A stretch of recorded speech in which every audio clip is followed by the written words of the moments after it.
Hi, my name is Paige. Welcome to my channel.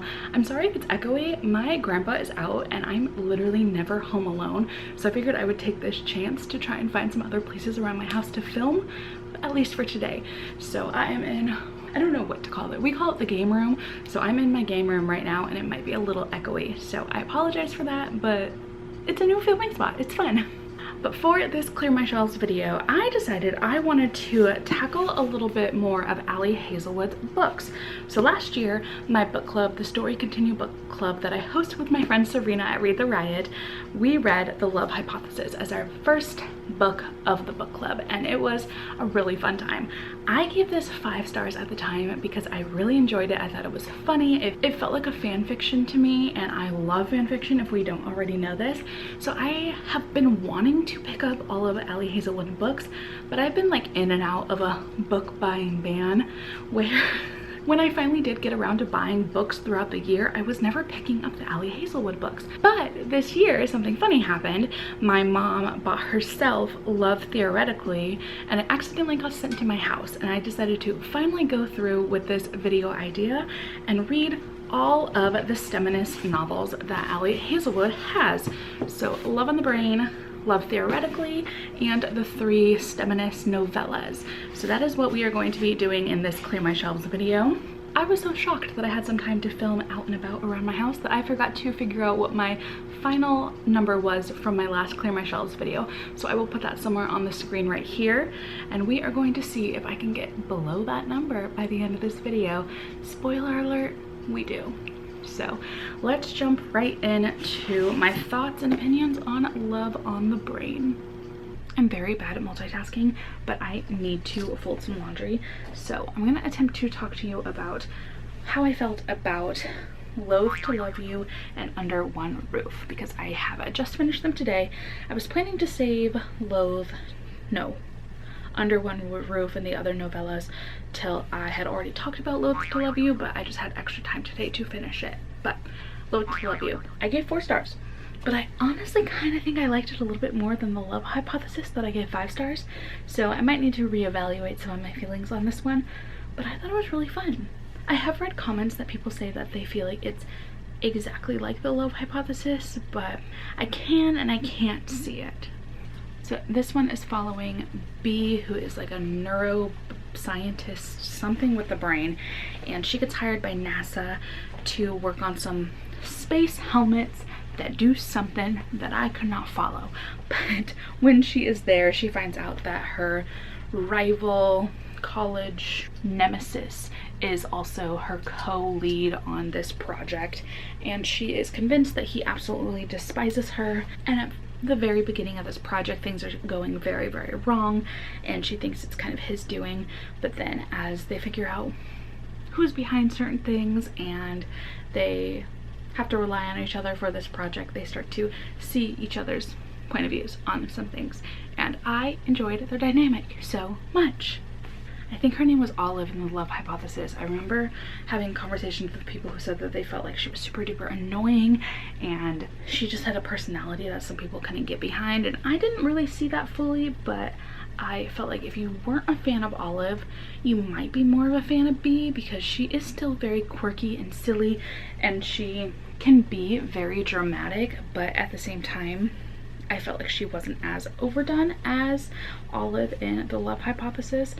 But she is a little bit naive. She has a lot of those typical tropey moments where she's convinced that he being Levi hates her so much and doesn't see anything in her and doesn't want whatever they have brewing to go any further than being friends and stuff. So she has that lack of awareness that a lot of romance heroines have that's sometimes really annoying, and it was annoying at some points, but Levi, I think, is what stood out to me the most in this book.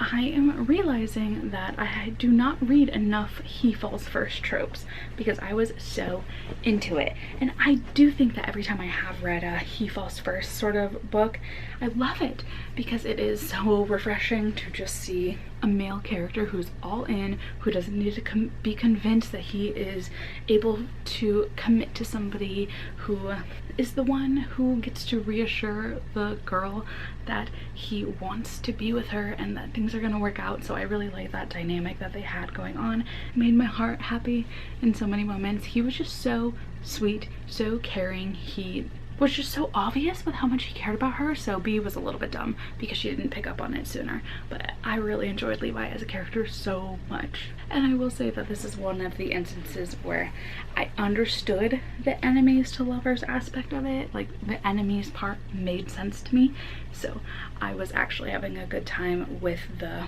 banter and rudeness that they had towards each other at the beginning. So that's a plus, right? I actually liked an enemies to lovers. That never happens. But yeah, I would just say that this one is a good one. I'm gonna definitely pass this one to my mom. I think she'll have a fun time reading it.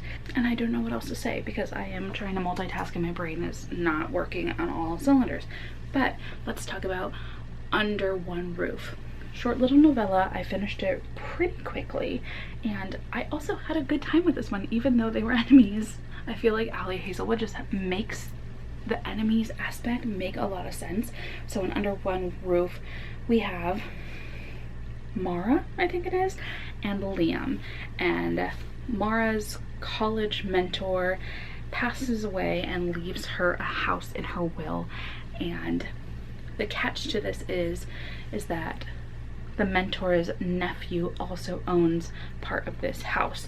So Mara, needing a place to live because of a job that she has, decides to just live in this house with this man, and he wants to buy her out, and she refuses the payments because she needs somewhere to live, and she also loved her mentor so much that she doesn't want to give up this like one tie to her mentor.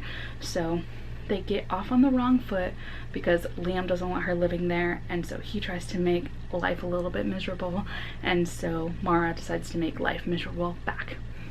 And with this little novella, you could tell that Ali Hazelwood has a background in fanfic writing because it just felt like a fanfic. I loved that about it because you didn't really need to know much of their backgrounds. You just had two characters in a setting where they don't get along and slowly start to fall in love. And I just felt like it was the perfect little fan fiction of what? I don't know, because I don't know these characters from anywhere, but it felt like the way I feel when I read a quick one shot of a fanfic or a quick 60,000 word fanfic. So it gave me those feelings and it made me really enjoy it. So I gave this one 4 stars as well, just because I could picture Cass and Dean from Supernatural or Buck and Eddie from 911, the two fandoms that I tend to read the most from. But I could see Peeta and Katniss in this, or Kaz and Inej from Six of Crows. So it had just like the perfect setup, perfect plot line that you could pluck any of your favorite characters into and you could see these things happening. So I enjoyed it. I have a feeling I'm gonna like all of these novellas more than a few people are. I hear that your first one though is the one you like the most, but if they're similar to this where you can just pluck your favorite characters into the main character roles, I think I'm gonna enjoy them. But I am going to wrap up this clip here. I'm planning to get started on either one of the novellas or Loathe to Love You next, but I'm not sure which one. It probably will be one of the novellas just because my Goodreads goal I'm still behind on and I just want to catch up as quick as I can. So I might try and read those first, but I will let you know how I feel once I get around to reading one of them.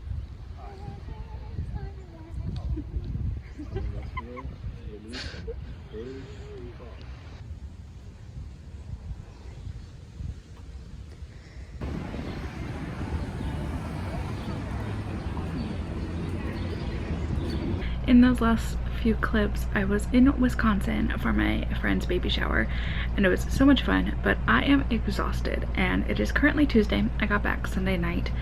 Yesterday after work on Monday, I could not do anything. I could not pick up my camera. Today I'm also kind of feeling that, so I need to update you anyway on the Ali Hazelwood books that I've been reading. So the night before I left to Wisconsin, I was listening to Below Zero, and I was so tired that night from packing and showering and getting everything ready to get on a plane the next morning that I didn't update. But Below Zero, I will say at this point, it's only been less than a week. I don't remember much about it.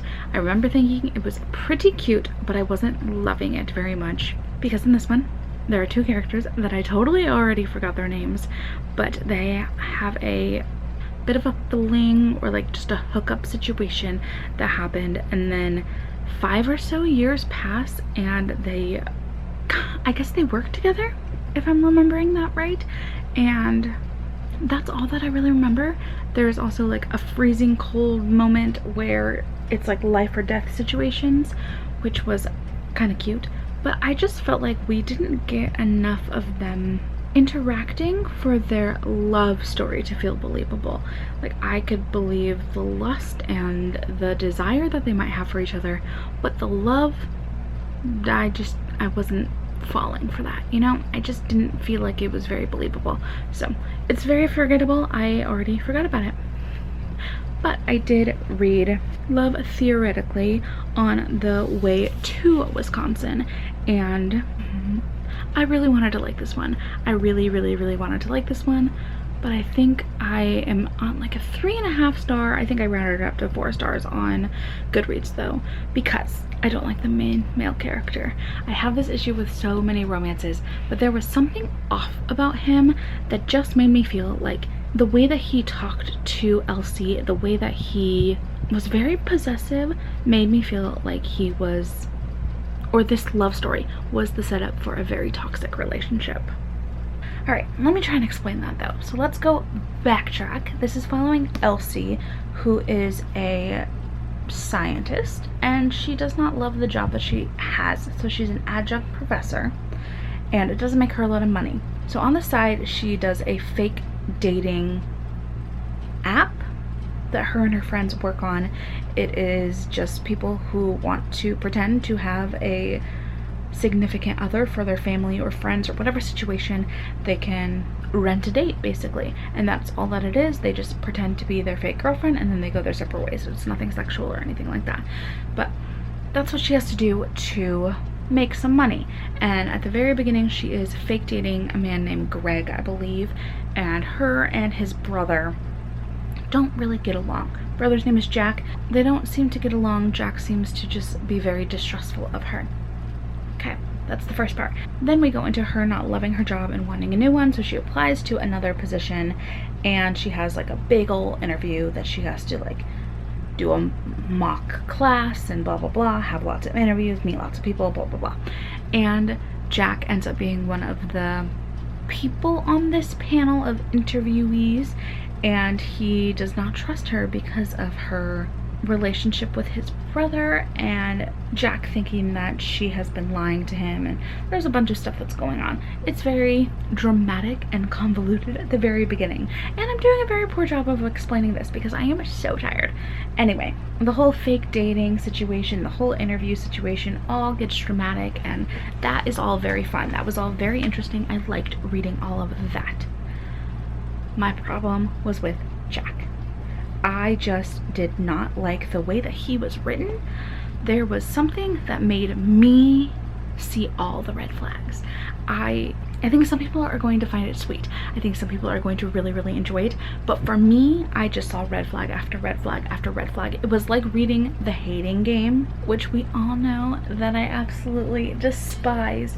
It had that similar feeling to me of domineering, possessive man who oversteps a little bit too much, and Elsie thinks it's sweet and she thinks it's lovely, and that's good for her, but I did not. I felt like this had the makings of being a thriller versus a romance, just because Jack was so possessive, and some of the way that Ali Hazelwood wrote him saying things just came off very strange to me, very almost like she didn't have a say in their relationship. She didn't have a say in what she wanted and didn't want.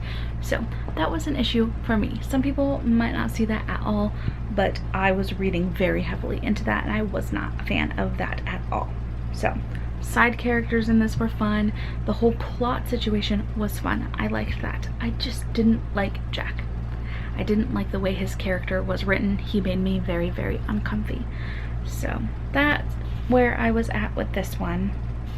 And I do have to say that my biggest complaint with all of these damn books is that I am so sick of this "she's so small and he's so big" trope or plot element or detail, whatever you call it, being written into every single one of these books. Like, I am just so tired of reading that. It was the same shit that happened in The Hating Game too, where she's just so petite and teeny tiny and he is huge and hunky and manly and large in every single conceivable way.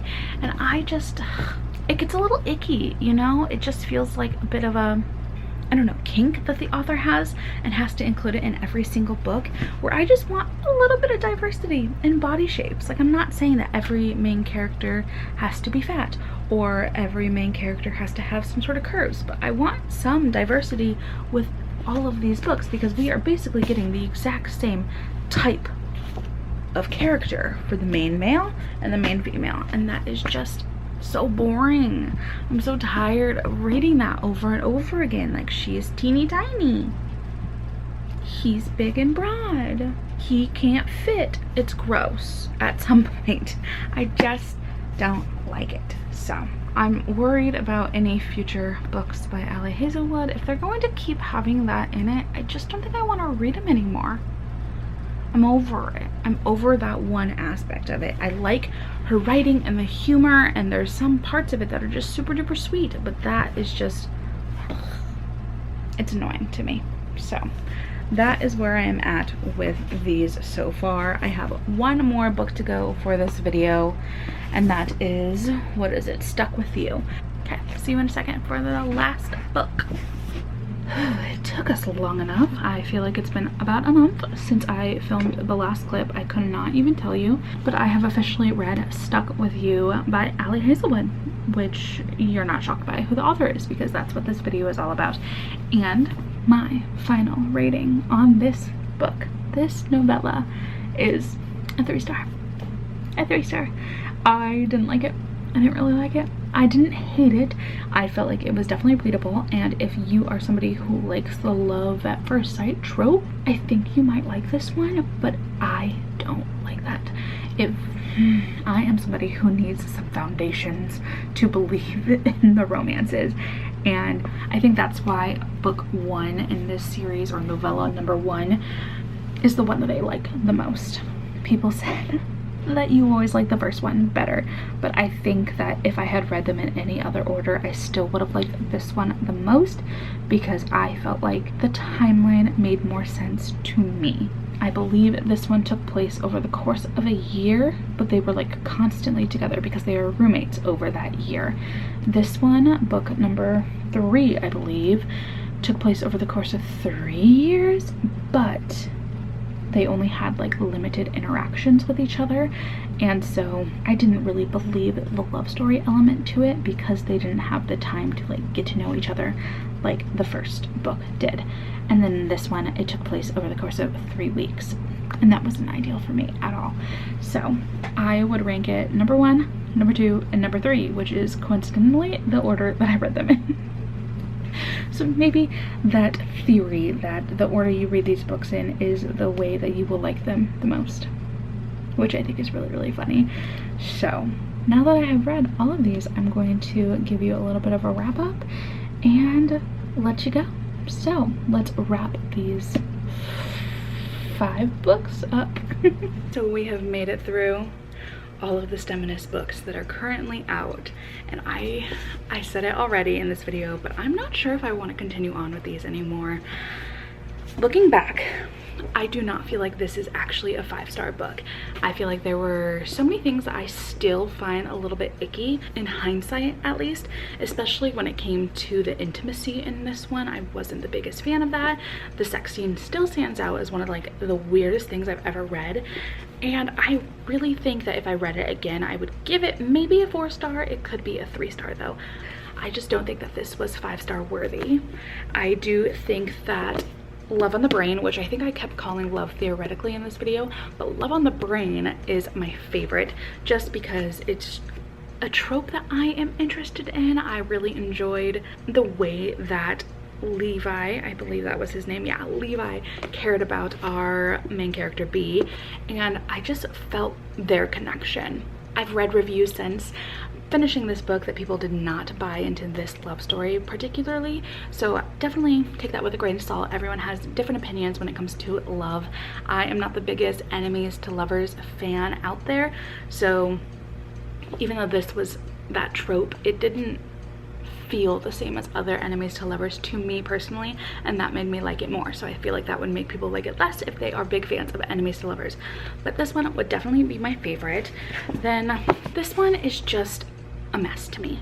I like the side characters. I liked our main character Elsie, and I liked her journey and stuff in this book, but the romance just was problematic to me. I went on my full rant about that one, so I didn't love it. I didn't love it, and I am just so sick and tired of this big tall man, small little girl, and it's icky. It's definitely like one of those things where like I don't need to know Ali Hazelwood's preferences in the bedroom at this point. Like, I'm over it. And then with these, I fell into the same pattern as everyone else, liking the first one the most and kind of going downhill from there.